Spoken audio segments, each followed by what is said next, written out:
individuals. Major Mohammed Ali Shah joins us on the broadcast. A very good morning, sir, and thank you for joining us.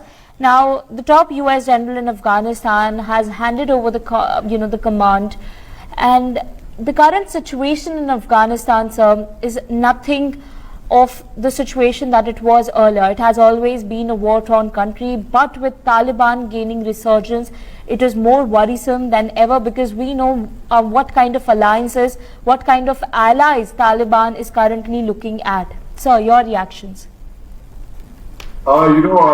See, Taliban is, as it is, their spokesperson claimed a few days back that they had taken over 85% of Afghanistan and their crucial areas, the strategically located areas on the border areas, especially Taliban was on route over there. And of course, when the top general of the US military relinquishes command, Mr. Austin Miller, it certainly is something we all are concerned as to what's going to happen in Afghanistan, and they might be full Taliban rule over there. But let me tell you, Taliban this time is going to be softer on the women as per se, because also for various reasons.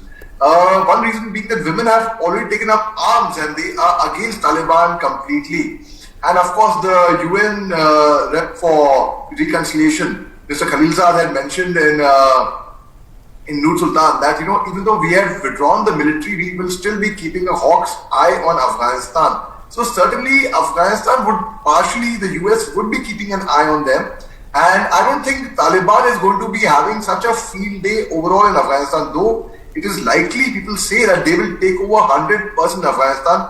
And also, if I have to speak among the Afghanistan military, the military in Afghanistan is not very strong per se, for various reasons, not only of the economical factors or not because they are too well equipped, no.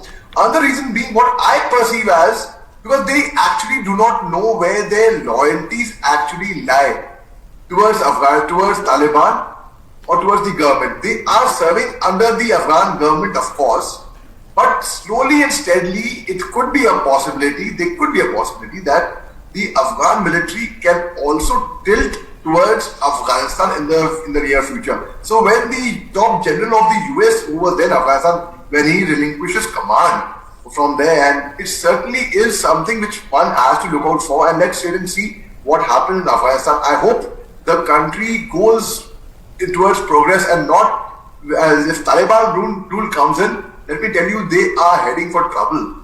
And as the Awam, as the public of Afghanistan is opposing actually Taliban rule. But let's wait and see. Like Turkey initially had said that they will give security to the Hamid Karzai airport in Kabul and look after the diplomatic areas. China is eyeing Afghanistan, in fact, to take over. So let's wait and watch exactly what can happen out of that forlorn state, in fact. Right, sir. Like you mentioned that the Taliban is gaining control of Afghanistan, and Taliban commander said that they have almost, they have almost gained 85% of Afghanistan. And you also mentioned that this time they will be softer on women because women have picked up arms and they are against Taliban. They are joining military at this point. But the current situation in Taliban Afghanistan crisis that we are currently seeing, it's of course the people who face the brunt of all the conflict. But this time, it's also China, it's Russia. Russia has been very mute, Russia has been very discreet. We still don't know what move Russia can take. But at the same time, China, Turkey and Pakistan are looking forward for a way to be in, and Taliban commander has already, assured Xi Jinping, has already assured their Chinese friends that they won't be helping the Uyghur militancy. So this could also play a huge role because United States, no matter what, has left a void in that war-torn country. Absolutely. See, General Miller has relinquished command, and by August 31st, of course, I would not call it a contract, but I would say that was a date where the US military would be withdrawing the entire 100% troops from Afghanistan.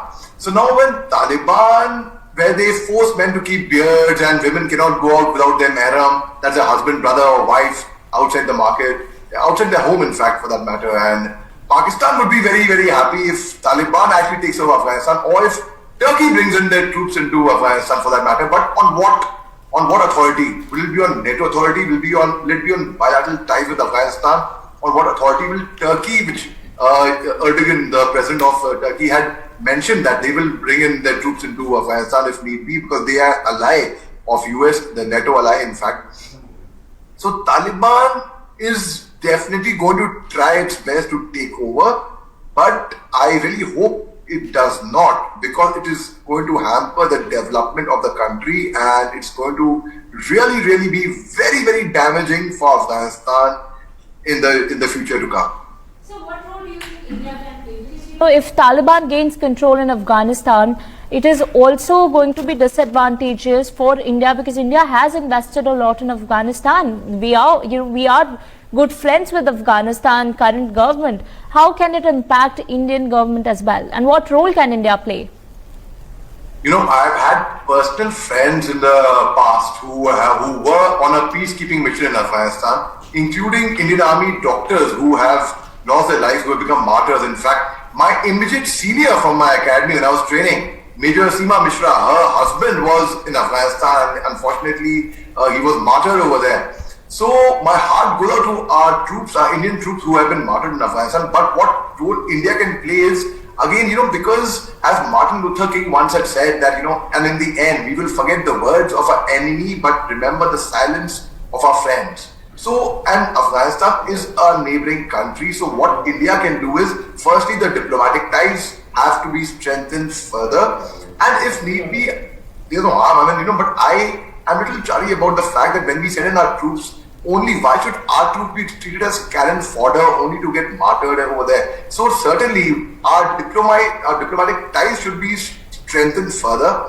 And when there comes a talk, in case we have to send in some troops of ours, I don't know. I am not as a soldier, I am not too convinced of it, that why should we have to send our troops in a country where Taliban would come in favor. So what we can do is, regarding militarily, I don't really advocate doing much, but diplomatically and politically, yes, we can play a very important factor in strengthening our diplomatic ties with them and trying to be an advisor, so to say. Right, sir, please stay with us. Let's shift our focus now to the Nepal. New Prime Minister has been appointed. Nepal Supreme Court yesterday reinstated the dissolved lower house of Parliament and issued a mandamus ordering the appointment of Nepali Congress President Sher Bahadur Deuba as Prime Minister within 2 days. Nepali Congress President Sher Bahadur is set to succeed KP Sharma Oli as Prime Minister of Nepal today. Deuba will be taking oath as second premier of the Himalayan nation after the apex court reinstated the dissolved lower house and issued a mandamus naming the opposition leader as the successor. As per the verdict of the Supreme Court, Honorable Sher Bahadur Deuba will form a new cabinet for which we would start consultations and discussions. Meanwhile, Nepal's caretaker Prime Minister KP Sharma Oli supporters staged a protest in Kathmandu against the Supreme Court's order to reinstate the dissolved House of Representatives and appointment of Sher Bahadur as the Prime Minister of Nepal.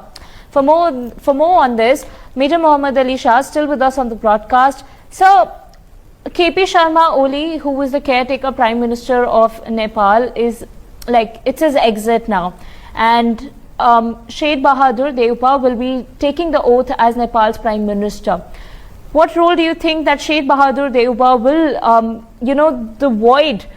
the successor of KP Sharma Oli? We know his relations with China, and he hampered relations with India at the same time. Do you think that Deuba will fill that void, will replenish the friendship of India and Nepal again? We had predicted this long time back that Mr. KP Sharma Oli's days in Nepal were actually numbered. He was favoring China because of the communist leanings over there. But let me tell you one thing about Nepal.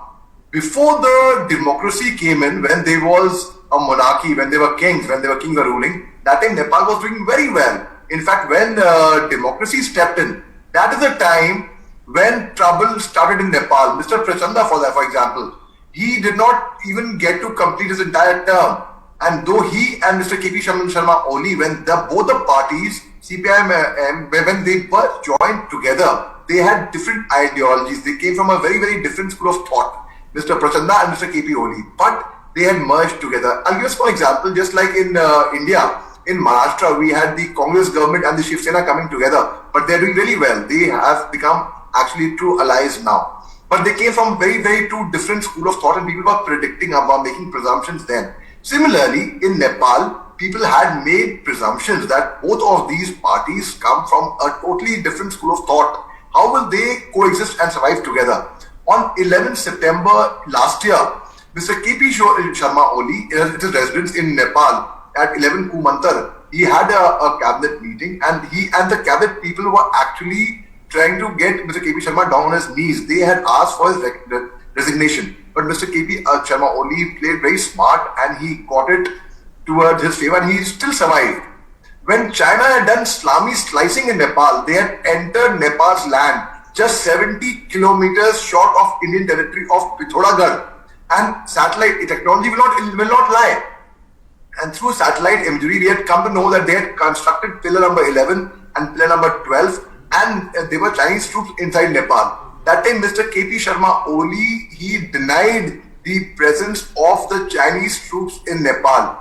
But see, through technology, one could infer. And when it was inferred, it would have been very, very embarrassing for Mr. KP Sharma Oli and for his government to come and declare that China has done Islamic slicing. Similarly now, when we have a new Prime Minister in Nepal coming in, and hopefully Nepal is going to see some brighter days now, because the leanings that Mr. KP Sharma Oli had towards China, hopefully, we are really hoping, keeping our fingers crossed, at least those leanings will not be there anymore. In fact, perhaps let's hope and see what he does, what decisions he takes and the policies he makes, and whether his leanings would favor China or not. Because if you see, China had actually very strategically taken hold of Nepal in areas of Lipule, Kalapani, Lipadura. Because if they take hold of those areas, they have an advantage for dominating certain part of India as well. They are so strategically located. But now with the new Prime Minister, hopefully let's wait and see what exactly happens next. And it might be, it may not be, I hope it's not favoring China unduly.